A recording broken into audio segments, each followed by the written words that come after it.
They say every kingdom leaves behind a crown. But in this land, even the crowns have turned to ash. Once, these trees bore fruit of gold and glory. Now, they bloom with silence and memory. Beneath the soil lie the bones of kings, and in the wind, their voices still whisper of the thrones they lost. What remains when power fades, and only the earth remembers your name? This is the tale of what grows after empires die, the story of Crown of Ashes. The first light of dawn crept gently over the horizon, spilling a pale gold that filtered through the dense canopy of ancient branches overhead. In the heart of a hidden vale, shielded by mists and myth, lay the orchard, an expanse unlike any other, where each tree bore a legacy far heavier than mere fruit. Here, in the cradle of forgotten kings, the souls of monarchs lost to time and treachery dwelled, woven into the gnarled branches and cursed fruits that hung like jewels. Glowing faintly with an otherworldly light, Eamon moved among the trees with a reverence born of decades. His footsteps were soft against the mossy earth, his hands steady yet tender as they traced the bark of a solemn oak whose twisted limbs bore dark, heavy fruit. Each tree was a vessel of memory, pain and power, each fruit a prison and a promise. His weathered face, framed by silver-streaked dark hair, was etched with lines of care and solitude, often cloaked in earth-toned garb that blended seamlessly with the orchard's muted greens and browns. He paused beneath one such tree, the air thick with the scent of aged wood and something more elusive, a faint, bittersweet essence like sorrow folded into honey. Eamon closed his eyes, inhaling deeply, attuning himself to the whispering voices carried on the breeze. They were not wind, but something far older, the murmurs of fallen kings, bound eternally within these branches. Their stories were etched into the orchard's roots, a tapestry of glory and ruin that Eamon alone was sworn to protect. "You speak still," he murmured, his voice low and steady as if addressing an unseen council. "I hear you, and I remember." The orchard responded with a soft rustling, leaves shimmering faintly in the light. Each fruit pulsed with a dim glow, amber, crimson, and deepest violet, bearing the weight of ancient curses and the bloodlines of realms long since faded into legend. To pluck one was to unleash power and tragedy in equal measure. Eamon's life had been bound to this place since youth, raised by the gardener who came before him and taught the sacred rites of tending these haunted trees. He carried an ancient pruning knife, its blade worn but sharp, a symbol of his solemn duty. Every season, he performed the rituals necessary to maintain the orchard's fragile balance. Knowing that failure would mean not just the loss of these souls, but the descent of their power into the wrong hands. As he moved deeper into the grove, the morning stillness was broken by a faint, discordant sound, distant footsteps, the clatter of armor, and low murmurings that did not belong to the natural world. Eamon's keen eyes narrowed beneath furrowed brows. The orchard's protective spells had endured generations, but the scent of greed and ambition now crept closer, carried on the wind like a poison. He stopped beneath a tree heavy with cursed fruit, its pulsing light flickering like a heartbeat. Kneeling, Eamon whispered a protective incantation, his voice steady despite the weight pressing upon his chest. The magic shimmered briefly, weaving a shield of unseen threads around the sacred grove. Yet beneath the surface of his calm, a storm raged, the memories of lost family, the scars of past invasions, and the ever-present fear that this sacred place might fall. He was the last line of defense, the silent sentinel standing between the orchard and those who would harvest its power for destruction. The shadows at the orchard's edge lengthened as the sun climbed higher. Somewhere beyond the trees, the invaders drew nearer, their dark designs clear to Eamon's wary heart. But the orchard was alive, and so was its guardian. With a final glance at the glowing fruit, Eamon rose, his resolve hardening like the ancient wood beneath his hands. The battle for the soul of the orchard was about to begin, and in that moment of fragile dawn, the silence broke. The orchard lay cloaked beneath a heavy canopy of interwoven branches, where shafts of muted sunlight sifted through leaves thick with the weight of history. Eamon moved with deliberate care, each step muffled against the soft earth, his eyes tracing the gnarled trunks that rose like silent sentinels. The scent of rich soil mingled with the sweet, heavy aroma of fruits that pulsed faintly with a magic older than time itself. As he passed beneath the boughs, his voice dropped to a reverent whisper, a language older than words, spoken in murmurs meant only for the trees and the souls within them. "Rest now, ancient kings," he breathed. "Your days of war and crown are over, but your legacy endures here." The orchard was no ordinary grove. Each tree bore a soul, an echo of a monarch fallen to the relentless march of time and treachery. These souls were bound to the cursed fruits that shimmered with a dark luminescence, ripe with power yet heavy with the weight of tragedy. Eamon's fingers brushed a low-hanging cluster, feeling the subtle vibration beneath the bark, a heartbeat intertwined with his own. The orchard whispered back, voices like distant bells tolling a lament older than any living memory. His mind drifted to the orchard's origin, memories woven with shadows and light. Long ago, when kingdoms shattered beneath the blows of war and betrayal, a circle of sages had gathered in sorrow. They sought to preserve what the world had lost, the souls of kings whose reigns had ended in blood and fire. With ancient rites and somber chants, they planted the first trees, binding royal spirits within the roots and branches. It was a sacred act of remembrance and curse, a promise that though flesh was mortal, legacy might endure. Yet it was a terrible price to pay, the souls trapped in eternal guardianship, their power sealed within fruit that could grant dominion or doom. Eamon knelt by a tree whose bark shimmered faintly with a silver sheen, the fruit hanging like dark jewels. He whispered the names of the kings trapped within their triumphs, their betrayals, their downfall. "You are not forgotten," he vowed.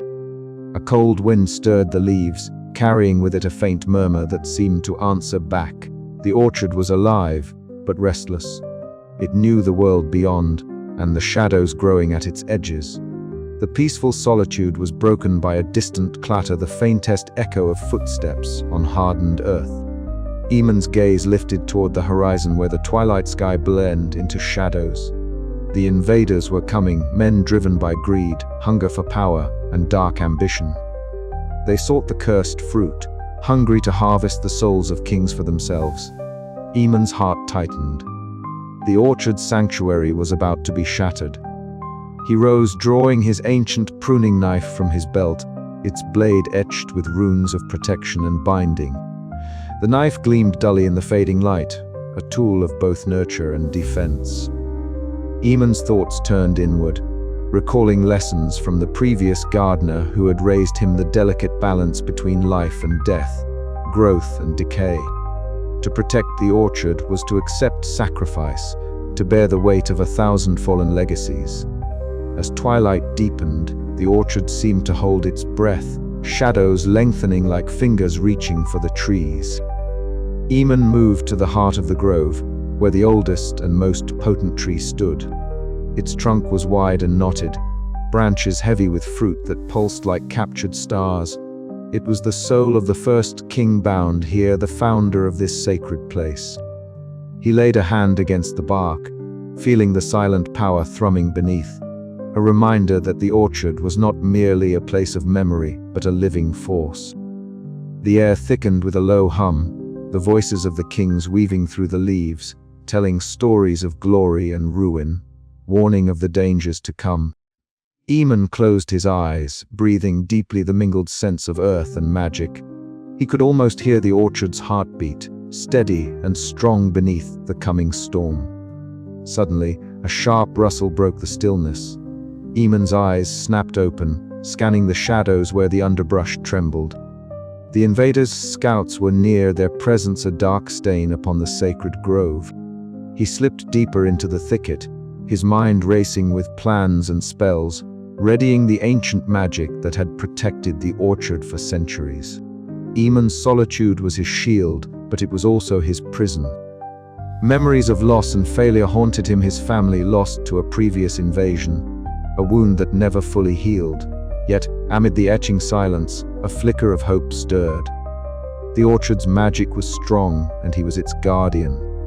He would face the coming darkness with the strength of those who had come before, wielding the cursed fruit not as a weapon of destruction, but as a beacon of legacy and rebirth. The orchard whispered once more, a chorus of voices rising with the evening breeze. "Protect us, guardian. We are the forgotten kings, but our power endures." Eamon tightened his grip on the pruning knife, a silent vow echoing in his heart. The orchard was his charge, its legacy his burden and his hope. And he would not let it fall. Night fell fully now, and the orchard's shadows deepened into a tapestry of mystery and magic. Somewhere beyond the trees, the first footsteps of the invaders marked the beginning of a conflict that would test every ounce of Eamon's resolve. But for now, in the quiet communion beneath the leaves, the souls of kings whispered their ancient secrets, and the gardener listened, readying himself for what was to come. As the stars blinked awake above the orchard, Eamon's thoughts lingered on the fragile balance between power and sacrifice, on the cursed fruit that bore both blessing and doom. The orchard was alive, its magic ancient and vast, and its fate entwined with his own. Tomorrow, the battle would begin, but tonight, he stood as the silent sentinel, the whisperer among the leaves, keeper of forgotten kings. And in that whisper lay the hope of rebirth.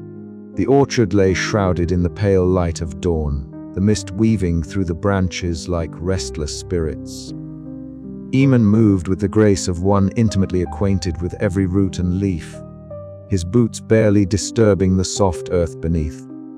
The air was thick with the scent of damp moss and the faint, bittersweet aroma of the cursed fruit hanging heavy on the ancient trees, each a vessel for a lost monarch's soul. He paused beneath the twisted limbs of the oldest tree, its bark scarred by centuries yet thriving with a dark vitality. The fruit here was nearly black, pulsing faintly as though alive. Eamon's fingers traced the rough surface, whispering a low greeting to the ancient soul within. The orchard spoke to him in murmurs and sighs, a choir of kings long fallen but not forgotten. Yet something was amiss. The air, once tranquil and timeless, now carried a subtle discord. He felt it first in the tremble of a leaf, then in the distant rustle of underbrush too deliberate to be the wind. His sharp eyes scanned the shadowed edges where the orchard met the wild forest beyond. Signs of intrusion revealed themselves in broken branches, snapped twigs, and trampled leaves. Footprints, faint but unmistakable, marked the soft earth, the tread of human presence. Eamon's heart tightened, memories of past invasions clawing at his mind. He had failed once before. The weight of that failure pressed heavily upon him now. From the thicket emerged Lyra, her breath quick, eyes wide and wary. "Eamon," she whispered urgently, "I glimpsed figures beyond the trees. Scouts, no doubt. They move with purpose, stealth, but they come." Her voice was a mix of fear and determination, the youthful agility in her stance belying the gravity of her words. Eamon nodded grimly. "They seek the orchard's power," he said, his voice low and steady. "But they do not yet understand what they risk." Together, they moved silently through the orchard's border, marking the places where the invaders had disturbed the sacred ground.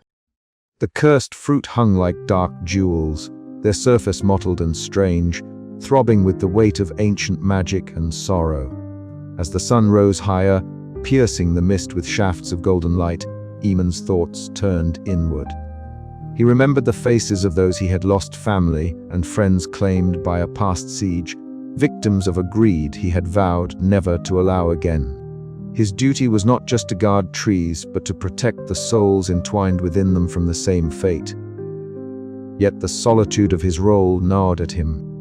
The orchard's whispers comforted and isolated him in equal measure. Trust was a rarity, and hope a flicker threatened by shadows. The presence of Lyra, young and unburdened yet fiercely loyal, offered a fragile bridge to the wider world outside his sacred grove. The first shadows of war crept closer with each passing moment, and Eamon knew that the coming days would test not only the orchard's magic, but the very limits of his endurance and resolve.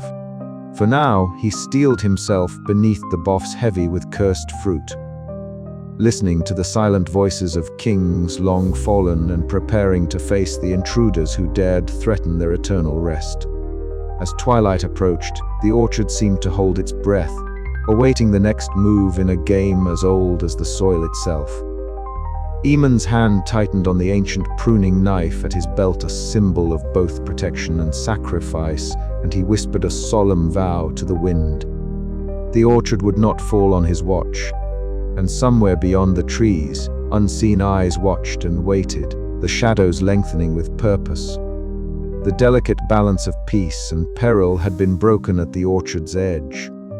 What came next would decide the fate of forgotten kings and the legacy they bore forever in fruit and flesh. Eamon turned his gaze to the darkening horizon, knowing the night ahead would be long and merciless, but his resolve had never been stronger. The orchard's secret was his burden, and he would carry it through the gathering storm, whatever the cost. The orchard lay quiet beneath a canopy woven of ancient boughs and whispered memories, the air thick with the scent of earth and the faint, bittersweet tang of the cursed fruit. Eamon moved like a shadow among the towering trees, his hands steady as he tended to the roots that carried the souls of fallen kings. His eyes, sharp yet wary, scanned the horizon where the forest met the rising sun, ever watchful for signs of those who sought to claim the orchard's power. It was then that a figure appeared at the edge of the grove, a lone silhouette framed by the awakening light. Scylla stepped forward, her fiery hair catching the dawn's first rays, a stark contrast to the muted earth tones that cloaked Eamon. She moved with a purpose born of both urgency and reverence, each step measured over moss and root. Her green eyes held a sharp wit tempered by a quiet sorrow, and as she paused before Eamon, the weight of unspoken history hung between them. "I come seeking forgiveness," Scylla said, voice firm yet laced with vulnerability, "for my family's part in taking from this place without understanding its true cost." Eamon regarded her silently, the lines etched across his face betraying the years of solitude and the burden he bore. Trust was not given lightly in the orchard, especially not to those whose bloodline once exploited its magic. Yet, beneath his guarded exterior, he sensed a flicker of sincerity in Scylla's words. "The orchard is no place for the reckless," he warned, his voice low and steady.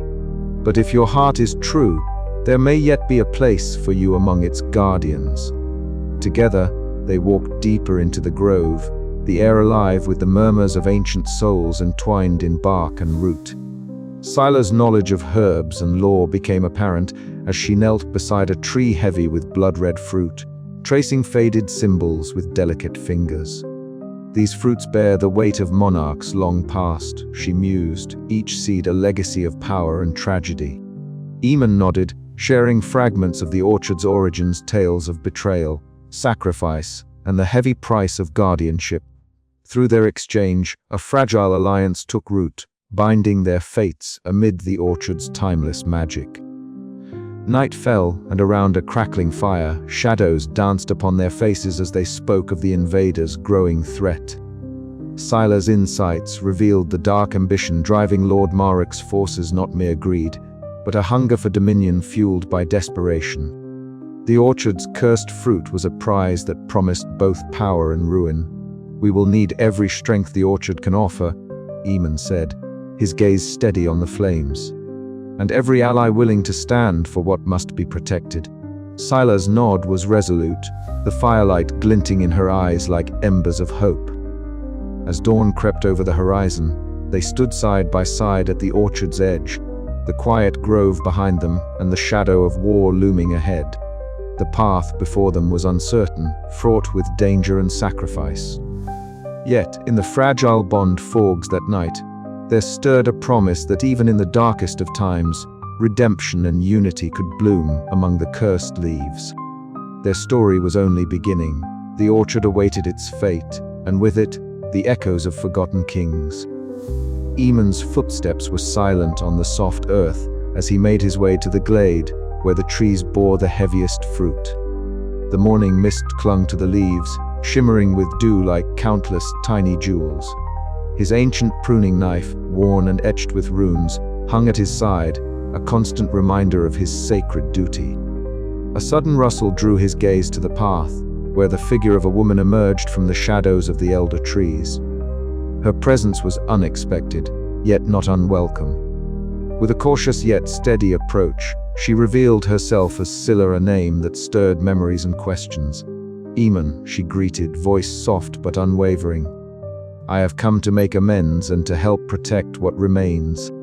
He studied her, the fiery red of her hair and the fierce intelligence in her gaze both a warning and a beacon. The orchard had known betrayal before. Trust was a precious, fragile thing, yet the weight of solitude had worn on him, and perhaps, he thought, it was time to share the burden. "Speak then," he said.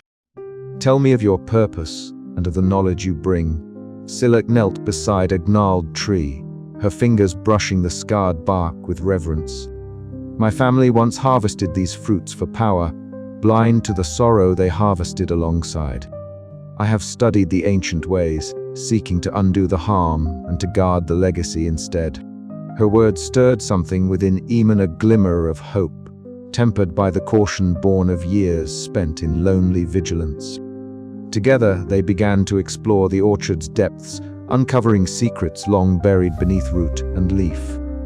As the sun dipped low, casting long shadows, they shared tales and plans by the firelight. The night air was thick with the scent of herbs and earth, the whispered voices of the souls in the trees a constant presence.